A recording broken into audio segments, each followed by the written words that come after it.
Hello guys, मेरा नाम है हिमांशु और आप देख रहे हैं रेसल अलर्ट। सो गाइस, जैसा कि स्मैकडाउन में तो सोलो सिकवा ने ये बात बता दिया है कि रोमन रेंस का खेल हो चुका है खत्म एंड वो कभी वापस नहीं आने वाले। बट एक काफी बड़ी अपडेट या फिर आप कह सकते हो स्पॉइलर निकल कर आ चुका है कि आखिरकार रोमन रेंस का रिटर्न कब होने वाला है एंड उनके क्या कुछ प्लान्स होने वाले हैं। और आज की इस वीडियो में मैं उसी के बारे में करने वाला हूँ बात। लेकिन इससे पहले मैं आप सबको बताना चाहता हूँ बेस इन बर्लिन के लिए इस स्मैकडाउन में और कौन सा मैच हो चुका है कंफर्म। इसके अलावा रॉक वर्सेस रोमन रेंस का मैच रेसलमेनिया 41 नहीं बल्कि कहीं और ही होने वाला है, तो वो जगह कौन सी है उसके बारे में भी मैं आप सबको बताना चाहता हूं। तो गाइस, सबसे पहले हम रॉक वर्सेस रोमन रेंस के मैच से जुड़ी अपडेट के बारे में ही कर लेते हैं बात। तो जैसा कि रॉक वर्सेस रोमन रेंस एक ऐसा मैच है जो कि 2015 से ही टीज हो रहा है एंड लगभग 10 साल होने को जा रहे हैं और अभी तक हमें ये मैच देखने को नहीं मिला। और इस साल के रेसलमेनिया में तो हमें देखने को मिलने ही वाला था, बट जो भी ये वी वांट कोडी वाली चीज हुई उसकी वजह से ये मैच हो गया कैंसल। यानी कि इसकी जगह हमें कोडी वर्सेस रोमन का मैच देखने को मिला और अब फैंस एक्सपेक्ट कर रहे हैं कि ये मैच हमें देखने को मिलने वाला है रेसलमेनिया 41 में। बट गाइस, इसको लेकर अब WRKD रेसलिंग की तरफ से अपडेट निकल कर आई है, तो उनसे पूछा गया कि हमें रेसलमेनिया 41 में रॉक वर्सेस कोडी का मैच देखने को मिलने वाला है या फिर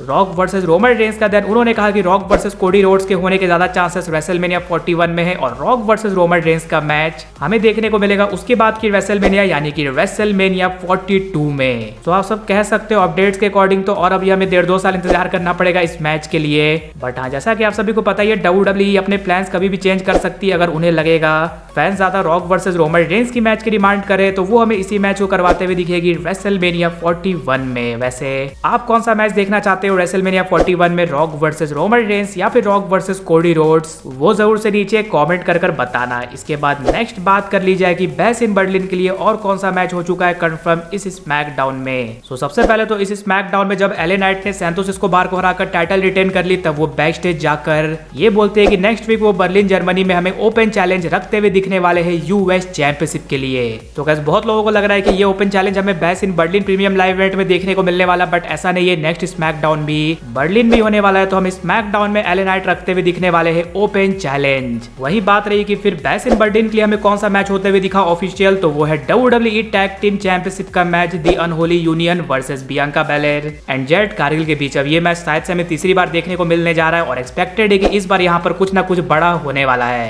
वैसे अब तक जितने भी मैचेस कंफर्म हुए बेस इन बर्लिन के लिए, आप किस मैच के लिए सबसे ज्यादा एक्साइटेड हो वो जरूर से नीचे कमेंट कर बताना। और अब फाइनली बात कर ली जाए कि रोमन रेंस के रिटर्न डेट एंड उनके प्लान से जुड़ी क्या कुछ बड़ी स्पॉइलर निकल कर आई है। सो जैसा कि रोमन रेंस ने समर स्लैम में रिटर्न करने के बाद टामा टोंगा, टांगा लोआ एंड सोलो सिकवा पर तो काफी बुरी तरह से अटैक किया ही, बट उसके बाद जब जैको फाटू आए वापस, देन जैको फाटू ने ब्लड लाइन के साथ मिलकर काफी बुरी तरह से अटैक किया रोमन रेंस पर, जिसकी वजह से अभी हमें ऐसा स्मैकडाउन में देखने को मिल रहा है कि रोमन रेंस फिर से हो चुके हैं गायब, बिकॉज सोलो सिकवा ने कह दिया है कि OTC हो चुका है DONE यानी कि डन। और जैसा कि मैंने आप सबको बताया था कि 13 सितंबर के स्मैकडाउन के लिए रोमन रेंस को किया जा रहा था एडवर्टाइज, बट वहां से WWE ने उन्हें हटा दिया। लेकिन गाइस, अब कुछ ऐसा सामने निकल कर आया जो कि आप सब कह सकते हो एक मैसिव थिंग है, वो ये है कि Roman Reigns and Paul Heyman दोनों को एक साथ कर दिया गया है एडवर्टाइज एंड ये डेट होने वाली है 5 सितंबर की। अब आप सब हो सकता है कैलेंडर देखने चल गए होंगे भाई 5 सितंबर को कौन सा शो है। So guys, Roman Reigns and Paul Heyman को WWE के लिए नहीं बल्कि कोई ब्लूमबर्ग का इवेंट होने वाला है वहां के लिए किया गया है एडवर्टाइज एंड दोनों मिलकर हम स्पोर्ट्स एंटरटेनमेंट के फ्यूचर के बारे में करते हुए दिखने वाले हैं बात। और ऐसा तो होगा नहीं भाई 6 महीने बाद अचानक हमें Roman Reigns and Paul Heyman कहीं पर देखने को मिल जाए, यानी कि उससे पहले डेफिनेटली ये दोनों हमें एक साथ WWE के शो में देखने को मिलने वाले, यानी कि इस इवेंट से पहले ही हो सकता है हमें स्मैकडाउन या फिर कहीं और Roman Reigns and Paul Heyman दोनों आते हुए दिख जाए वापस इस न्यू ब्लड लाइन के अगेंस्ट। बट हाँ, रोमन रेंस अगर पॉल हेमन को वापस लेकर आते हैं तो इसका सेंस तो बनेगा, बट उतना ज्यादा नहीं, क्योंकि पॉल हेमन